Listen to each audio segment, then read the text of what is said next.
I bought this chair for $15 from a thrift store a few years ago with the intention of reupholstering it because it was in need of a lot of love. The chair is probably over 100 years old, and I would not at all be surprised if it lasted at least another 100 years because this thing is made out of super solid and pretty heavy wood. It was also stuffed with straw, which I thought was super cool, so I kept the straw in there.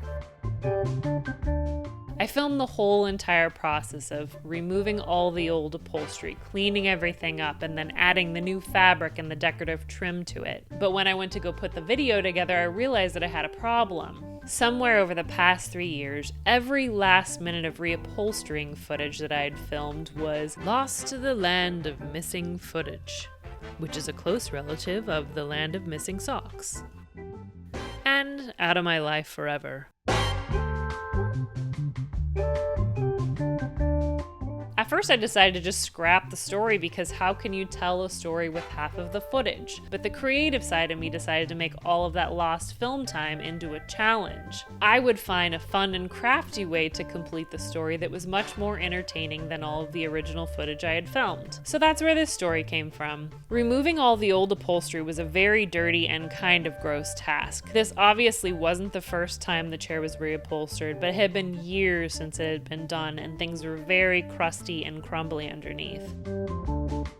The original straw stuffing had a special feel to it, and I felt like it needed to remain with the chair, so I threw away the crumbliest bits of stuffing and cleaned up and kept the rest. It took me a while to find upholstery that I liked, but I finally settled on this green fabric with this beautiful gold decorative ribbon. I bought an electric staple gun to save my hands and a mini glue gun and then got to work. I had saved the old upholstery to use as pattern pieces, so I laid those out on the fresh new upholstery and cut each piece to size.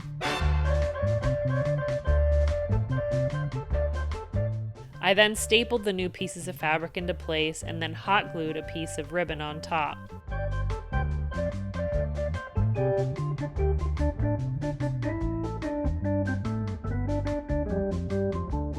Like this one single picture that I have shows.